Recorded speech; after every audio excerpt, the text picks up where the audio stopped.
যাকে স্পেনের মুসলিম বিরোধী সমর্থকরা থামাতে চেয়েছে সেই ছেলেটাকে মহান আল্লাহ পাক পুরো পৃথিবীর সামনে সম্মানিত করেছেন।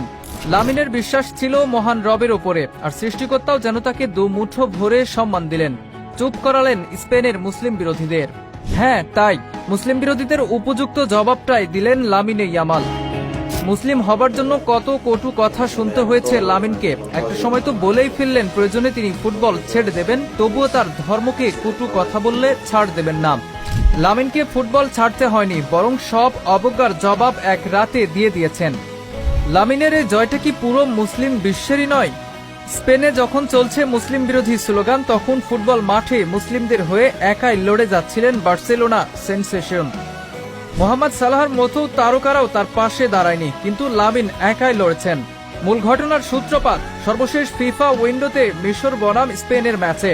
মুসলিম ধর্মকে নিয়ে কটু কথা বলতে থাকেন একদল সমর্থক। যদিও তারা লামিনকে কিছু বলেনি, কারণ লামিন ইয়ামাল তাদের দেশেরই ফুটবলার। তবে নিজ ধর্মকে ছোট হতে দেখে চুপ থাকলেন না তিনি। নিজের ইনস্টাগ্রামে তীব্র নিন্দা জানান বার্সার বর্তমান নাম্বার 10।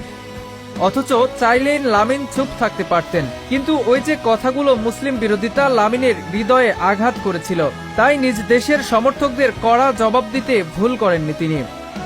এরপর থেকে আরো কঠিন পরীক্ষার সম্মুখীন হতে হলো। লা লিগা থেকে চ্যাম্পিয়ন্স লিগ, স্পেনের মাঠে ম্যাচ খেলতে নামলেই স্প্যানিশ তরুণকে লক্ষ্যবস্তু বানিয়েছে ওই সমর্থকগুলো। লামিনকে থামানোর চেষ্টা করা হয়েছে, কিন্তু মহান আল্লাহ পাকের ওপর বিশ্বাস রেখে শুধু সামনেই এগিয়েছেন তিনি।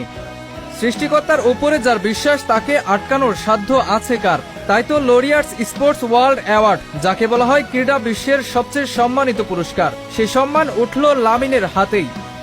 2025 সালে বছর সেরা উদীয়মান ক্রীড়াবিদ নির্বাচিত হয়েছেন তিনি। বার্সেলোনার হয়ে 2025 সাল দুর্দান্ত কাটিয়েছিলেন, জিতেছিলেন লিগ টাইটেল এবং চ্যাম্পিয়ন্স লিগে বার্সাকে নিয়েছিলেন শেষ চারে।